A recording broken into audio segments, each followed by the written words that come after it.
பகுஜன் சமாஜ்வாடி கட்சியின் மாநில தலைவர் ஆம்ஸ்ட்ராங் நேற்று கொலை செய்யப்பட்ட நிலையில் ராஜீவ்காந்தி மருத்துவமனையில் இன்று உடற்கூறாய்வு நடைபெறவிருக்கிறது. இதனால் மருத்துவமனை வளாகத்தை சுற்றி பலத்த போலீஸ் பாதுகாப்பும் போடப்பட்டிருக்கிறது. விவரங்களுடன் செய்தியாளர் ரகுவரன் இணைந்திருக்கிறார்.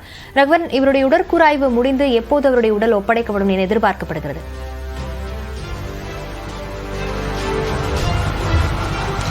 பகுஜன் சமாஜ்வாடி கட்சியினுடைய தமிழக தலைவர் ஆம்ஸ்ட்ராங் அவர்கள் நேற்று இரவு ஒரு 8 பேர் கொண்ட கும்பலால் படுகொலை செய்யப்பட்டார். இந்நிலையில் அவரது உடலானது நேற்று தனியார் மருத்துவமனைக்கு எடுத்து செல்லப்பட்ட நிலையில் தற்போது உடற்கூறு ஆய்விற்காக சென்னை ராஜீவ்காந்தி அரசு மருத்துவக் கல்லூரி மருத்துவமனையில் வைக்கப்பட்டிருக்கிறது. தற்போது பார்க்கலாம், அவரது ஆதரவாளர்கள் நேற்று இரவிலிருந்து இந்த போராட்டத்தில் ஈடுபட்டிருந்ததன் காரணமாக ஏராளமான போலீசார் இந்த பகுதியில் குவிக்கப்பட்டிருக்கிறதை பார்க்க முடிகிறது.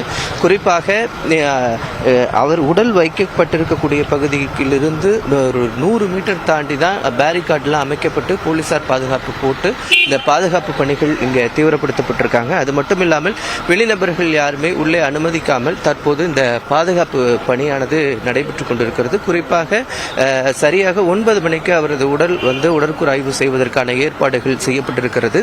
தற்போது ராஜீவ்காந்தி மருத்துவக் கல்லூரி மருத்துவமனையுடைய முதல்வர் மற்றும் உடற்கூறு ஆய்வு பிரிவு மருத்துவர்கள் தற்போது ஆலோசனை செய்து கொண்டிருக்கிறார்கள். குறிப்பாக இந்த படுகொலை நடந்ததன் தொடர்பாக அவரது உடற்கூறாய்வு செய்யும் போது இந்த வீடியோ பதிவு செய்வது என்பது தொடர்பான சட்டப்பூர்வமான சில தகவல்கள் இருப்பதன் காரணமாக அவரது உடற்கூறாய்வை செய்வதற்கு சரியாக 9 மணிக்கு மருத்துவர்கள் செய்ய இருக்கிறார்கள். தற்போது பார்க்கலாம், ஆம்ஸ்ட்ராங் அவர்கள் இந்த பகுதியில், அதாவது வடசென்னை பெரம்பூர் பகுதியில் பொறுத்த வரைக்கும் ஒரு தலைவராக இருந்து வந்தார். குறிப்பாக நேற்று இந்த சம்பவத்தில் 8 பேர் தற்போது சரணடைந்திருக்கிறார்கள்.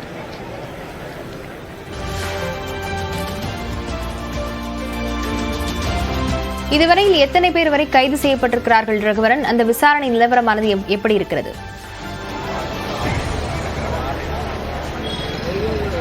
இந்த கொலை சம்பவத்தை பொறுத்த வரைக்கும் பார்த்தீங்கன்னா இதுவரைக்கும் 8 பேர் சரணடைஞ்சிருக்கிறாங்க.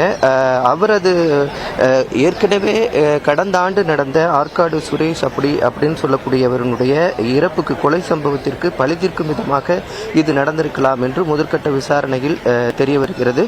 குறிப்பாக பார்த்தீங்கன்னா அந்த ஆற்காடு சுரேஷ் அப்படின்றவர் இறந்ததனால அவருடைய தம்பி பொன்னை பாலா அப்படின்றவர் தலைமையிலான 8 பேர் குழு இந்த சம்பவத்தில் ஈடுபட்டிருக்கலாம் அப்படின்னு சொல்லிட்டு சொல்லப்படுது. குறிப்பா பார்த்தீங்கன்னா இந்த விவகாரம் தொடர்பாக சரணடைந்தவர்கள்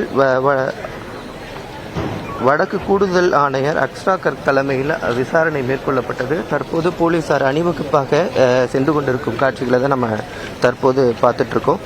குறிப்பாக பார்த்தீங்கன்னா இந்த பொன்னை பாலா, ராமு, திருவெங்கடம், திருமலை, செல்வராஜ், மணிவண்ணன், சந்தோஷ், அருள் ஆகிய 8 பேர் இந்த கொலை சம்பவத்தில் ஈடுபட்டிருக்கிறார்கள்.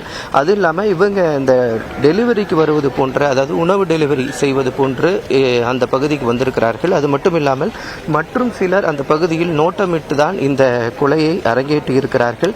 குறிப்பாக பார்த்தீங்கன்னா இந்த சம்பவத்தை வெல் பிளான்டு பண்ணி தான் இதை பண்ணியிருக்காங்க அப்படின்னு சொல்லிட்டு முதற்கட்ட விசாரணையில் தெரிய வந்திருக்கிறது. விவரங்களுக்கு நன்றி ரகுவரன்.